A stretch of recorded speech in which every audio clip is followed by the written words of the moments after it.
Hello friends, welcome to my channel Mastaki Pathshala where you learn English better through Bengali, যেখানে তোমরা ইংরেজি শিখবে বাংলায় অনেক বেটার ভাবে। প্রেসি রাইটিং এর ক্লাসে আবার একবার তোমাদের সবাইকে ওয়েলকাম করছি। স্কুল লেভেলের পরীক্ষা বলো কিংবা যে কোনো সরকারি চাকরি পরীক্ষার ডেসক্রিপটিভ ইংলিশ পরীক্ষাতে প্রেসি রাইটিং কিন্তু প্রচণ্ডভাবে important. WBCS, PSC miscellaneous, PSC ক্লার্কশিপের পরীক্ষা কিংবা বলতে পারো ওয়েস্ট বেঙ্গল পুলিশ এসআই এর পরীক্ষাতে, আইসিডিএস এর পরীক্ষা কিংবা এসএসসি সিজিএল, সিএইচএসএল এর পরীক্ষাতে কিন্তু প্রেসি রাইটিং প্রচণ্ডভাবে ইম্পর্টেন্ট। তাহলে শুরু করছি আজকের লেসন। এখানে এই প্যাসেজটা আমরা প্রথমে পড়ব এবং প্রত্যেকটা লাইন তার বাংলা মানে বোঝার চেষ্টা করব, তারপর সেখান থেকে ইম্পর্ট্যান্ট সেন্টেন্সগুলো আন্ডারলাইন করে সেই বেসিসে আমরা কিন্তু প্রেসি রাইটিংটা করব। এখানে যে টোটাল প্যারাগ্রাফটা আছে সেই প্যারাগ্রাফের ফার্স্ট পার্টটুকু আমি এখানে রেখেছি। এখান থেকে আমরা প্রেসি রাইটিং করব, তারপরে নেক্সট পার্ট থেকে প্রেসি রাইটিং করে পুরোটা একসাথে লিখব। এখানে বলা হচ্ছে, nobody can argue that the acquisition of knowledge is more fun and easier with computers. বলছে nobody can argue, কেউ তর্ক করতে পারে না that the acquisition of knowledge, কি জ্ঞানের যে আহরণ করা হয়, জ্ঞানের যে আমরা সঞ্চার করি, সেটা is more fun and easier with computers, যে কম্পিউটারের থেকে বেশি মজার, ফানিয়ার কিংবা বলতে পারো ইজিয়ার, সহজ, এই বিষয়টা নিয়ে কিন্তু কেউ আর্গিউ করে না। মানে প্রত্যেকেই এটা বিশ্বাস করে, প্রত্যেকেই এটা স্বীকার করে, অ্যাডমিট করে যে পড়াশুনো বা জ্ঞানের যে আহরণ, জ্ঞানের যে সঞ্চার, সেটা কিন্তু কম্পিউটারে অনেক বেশি মজার হয় এবং অনেক বেশি সহজ হয়। The mere activity of touching and exploring this device constitutes an enjoyable task for a child.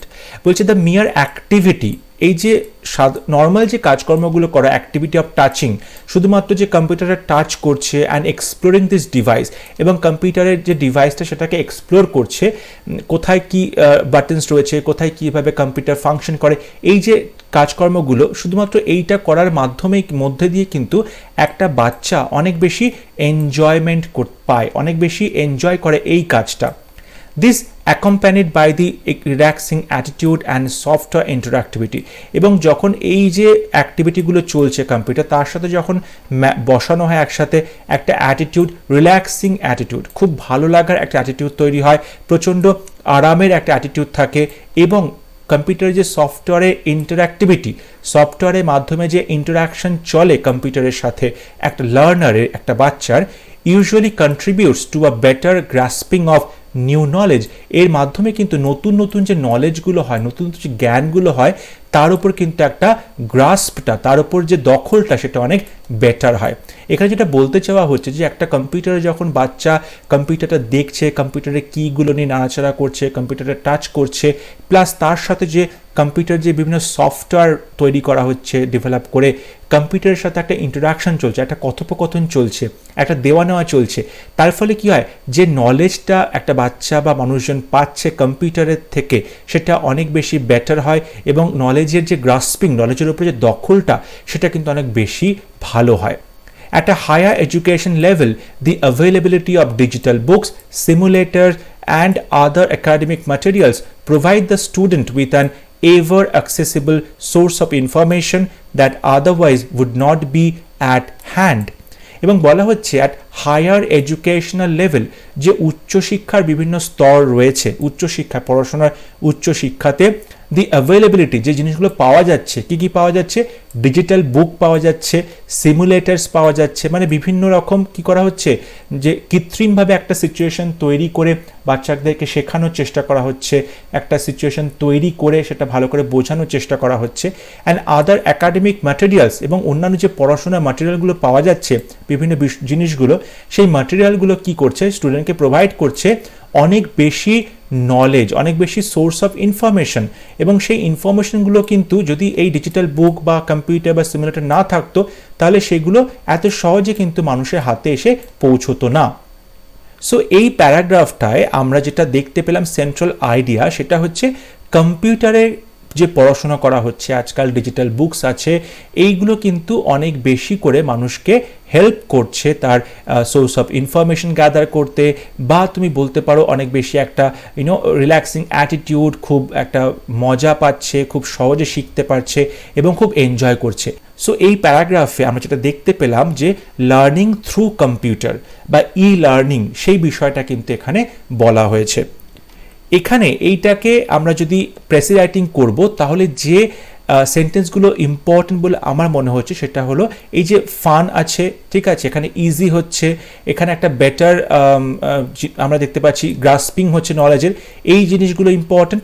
আর একটা যেটা ইম্পর্টেন্ট সেটা হচ্ছে অ্যাক্সেসিবল সোর্স অফ ইনফরমেশন, এমন কিছু সোর্স আমাদের হাতে আসছে ইনফরমেশনের, যে সোর্সগুলো কিন্তু অন্যভাবে আমরা পেতে পারবো না, ঠিক আছে। তো এই জিনিস কটা ইম্পর্টেন্ট, সেগুলোকেই মাথায় রেখে এখানে প্রেসি লেখা হচ্ছে দুটো সেন্টেন্সের মধ্যে। Computers have made the acquisition of knowledge better, easier and more enjoyable. বলা হচ্ছে কম্পিউটার্স হ্যাভ মেড, কম্পিউটার তৈরি করেছে দ্য অ্যাকুইজিশন অফ নলেজ, জ্ঞানের যে আহরণ যে প্রসেসটা, এটাকে কি করেছে, বেটার করেছে, অনেক ভালো করেছে, ইজিয়ার করেছে, সহজ করেছে, অ্যান্ড মোর এনজয়েবল, অনেক বেশি এনজয়েবল করেছে। Students can access huge source of information easily, এবং স্টুডেন্টরা কিন্তু যত রকম সোর্স আছে, প্রচুর সোর্স আছে ইনফরমেশনের, তথ্যের যে সোর্স, সেগুলো কিন্তু তারা অ্যাক্সেস করতে পারে ভেরি ইজিলি, খুব সহজেই, ঠিক আছে। এরপরে প্যারাগ্রাফে যে বাদবাকি অংশটা আছে সেটা পড়ে আমরা বোঝার চেষ্টা করব এই পার্টে কি বলছে, এবং তার উপরে বেস করে ইম্পর্টেন্ট সেন্টেন্সগুলো আন্ডারলাইন করে সেটার উপরে বেস করে আমরা কিন্তু প্রেসি রাইটিংটা লিখব। বাট দেখো এখানে বাট বলছে, তার মানে এর আগে যে ওপিনিয়নটা ছিল, এবার কিন্তু ওপিনিয়নটা বা মতামতটা ডিফারেন্ট হতে চলেছে। But besides the increasing complexity and behaviour of intelligent software, হ্যাঁ আমরা দেখতে পাচ্ছি একটা কমপ্লেক্সিটি বাড়ছে বিভিন্ন সফটওয়্যারে, বিভিন্ন প্রোগ্রামিংয়ের যে বিহেভিয়ার সেটা কিন্তু অনেক বেশি ইন্টেলিজেন্ট হচ্ছে, এই সমস্ত কিছু ঠিক আছে, which is usually embedded in the academic digital material, সেটা কিন্তু অবশ্যই আমরা দেখতে পাই যে ডিজিটাল ম্যাটেরিয়ালগুলো রয়েছে আমাদের পড়াশোনাতে কাজে লাগে, তার মধ্যে কিন্তু নিহিত আছে, এমবেডেড আছে, নিহিত আছে।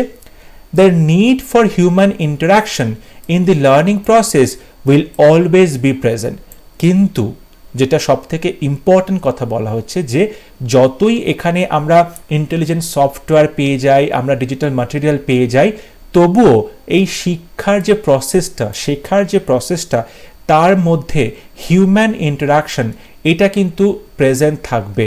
হিউম্যান ইন্টারাকশন, মানুষের যে একটা ইন্টারাকশন হয়, মানুষের সাথে মানুষের একটা ক্লাসরুমের টিচার এবং স্টুডেন্টের যে একটা ইন্টারাকশন চলে, সেটার কথা এখানে বলা হচ্ছে, অ্যাটলিস্ট ইন দি ফোরসেবল ফিউচার, এবং এটা অনেক দিন পর্যন্ত প্রেজেন্ট থাকবে যতদূর আমরা দেখতে পাচ্ছি। ফোরসেবল ফিউচার মানে ভবিষ্যৎ যতদূর দেখা যাচ্ছে ততদূর কিন্তু দেখা যায় এই যে মানুষের ইন্টারাকশনটা শেখার ক্ষেত্রে, শেখানোর ক্ষেত্রে, সেটা অবশ্যই থাকবে, প্রেজেন্ট থাকবে।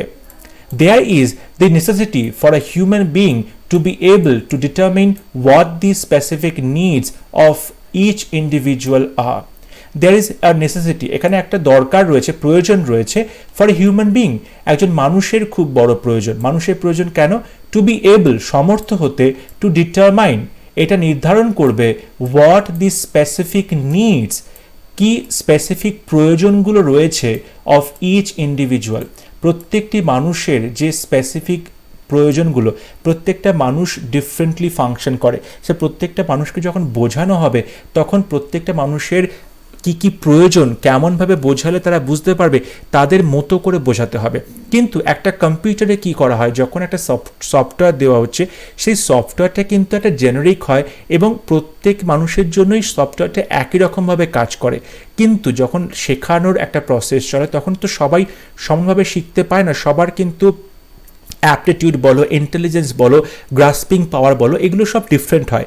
কিন্তু সেই কম্পিউটার প্রোগ্রামিংয়ে কিন্তু সবার জন্য মানে ইন্ডিভিজুয়ালি কোনো কিছু দেওয়া হচ্ছে না, সেখানে সবার জন্য একটাই সিস্টেম দেওয়া হচ্ছে। তার ফলে কি হয়, কেউ কেউ শিখতে পারছে, কেউ কেউ শিখতে পারছে না। কিন্তু যখন একজন হিউম্যান টিচার থাকছে, একজন শিক্ষক থাকছেন, তিনি কিন্তু প্রত্যেকটা স্টুডেন্টের নিডস বুঝে নিয়ে তাদেরকে শেখাচ্ছেন।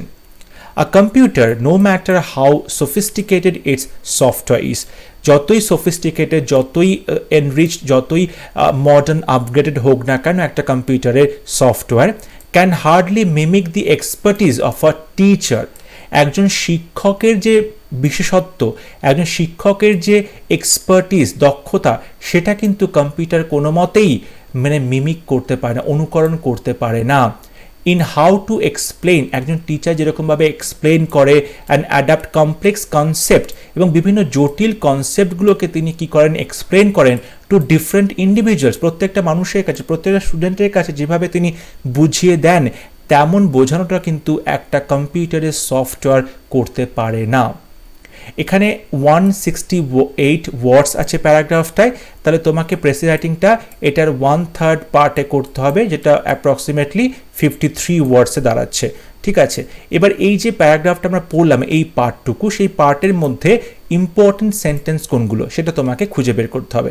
দেখো, যেটা বলা হচ্ছে যে এই যে হিউম্যান বিইং দরকার, একটা মানুষকে দরকার তার প্রত্যেকটা স্টুডেন্টের স্পেসিফিক নিডস বোঝার জন্য, এটা খুব ইম্পর্ট্যান্ট। ঠিক আছে, এই হিউম্যান ইন্টারাকশনটা খুব দরকার, এটা ইম্পর্ট্যান্ট। আর একটা যেটা দরকার সেটা হলো যে এক্সপার্টিসকে কখনোই কিন্তু মিমিক করতে পারে না, how to explain complex concept to different individuals. এই 2-3টে লাইন আমাদের দরকার পুরো প্রেসিটা লেখার জন্য। দেখো, এখানে যেটা বলা হচ্ছে যে but human interaction in learning process, এই যে লার্নিং প্রসেসের কথা বলা হলো, সেখানে যে হিউম্যান ইন্টারাকশন হচ্ছে, মানুষের সাথে মানুষের যে কথাবার্তা চলছে, ইজ ভেরি ইম্পর্ট্যান্ট, সেটা কিন্তু প্রচণ্ডভাবেই ইম্পর্ট্যান্ট বা খুব ক্রুশিয়াল। ঠিক আছে, a computer cannot replace, computer কখনোই রিপ্লেস করতে পারবে না the expertise of a human teacher, একজন মানুষ টিচার, মানুষ শিক্ষক, তার যে এক্সপার্টিস রয়েছে, দক্ষতা রয়েছে, সেটাকে কিন্তু কখনোই রিপ্লেস করতে পারবে না। ইন এক্সপ্লেনিং, কি এক্সপ্লেন করে, complex ideas two different individuals according to their specific needs, প্রত্যেকটা মানুষকে তাদের যে স্পেসিফিক নিডস রয়েছে, প্রয়োজন রয়েছে, সেই প্রয়োজনটা বুঝে তাকে এক্সপ্লেন করা, এটা কিন্তু কখনোই কম্পিউটার করতে পারবে না। এভাবেই কিন্তু এই প্যারাগ্রাফটা প্রেসি রাইটিং লিখতে হবে। আমরা জানি প্রেসিতে একটি টাইটেল দিতে হয়, টাইটেলটা এখানে দেওয়া হয়েছে computers versus human teacher, computers versus human teacher. এইটা তোমরা বলতে পারো টাইটেলে। তোমাদের যদি অন্য কিছু টাইটেল মনে হয় সেটা তোমরা আমাকে অবশ্যই কমেন্টে লিখে জানাবে। একটু আগে যেটা বলা হলো এখানে সেই কথাগুলো লেখা আছে, computers have made the acquisition of knowledge better, easier and more enjoyable. Students can access huge source of information easily, but human interaction in learning process is very important. A computer cannot replace the expertise of a human teacher in explaining complex ideas to different individuals according to their specific needs. একটা computer কখনোই একজন শিক্ষকের ভূমিকা নিতে পারবে না, কারণ শিক্ষক যেভাবে প্রত্যেকটা স্টুডেন্টের স্পেসিফিক নিডস বুঝে নিয়ে তাকে কোনো কমপ্লেক্স আইডিয়া এক্সপ্লেন করবে, সেটা একটা কম্পিউটার কখনোই করতে পারবে না। আই হোপ আজকে ক্লাস তোমাদের ভালো লেগেছে। তোমাদের যদি মনে হয় কোনো ইম্পর্টেন্ট পয়েন্ট আমি মিস করে গেছি, বাদ দিয়ে গেছি, অবশ্যই তোমরা আমাকে সেটা কমেন্টে লিখে জানাবে। ক্লাস কেমন লাগছে সেটা জানাতে ভুলবে না। যদি ভিডিও ভালো লেগে থাকে ভিডিওটা লাইক করবে, শেয়ার করবে, and don't forget to subscribe to my channel. পরবর্তী ক্লাস নিয়ে খুব শীঘ্র দেখা হবে। ততক্ষণ সবাই ভালো থাকবে, সুস্থ থাকবে। Thank you.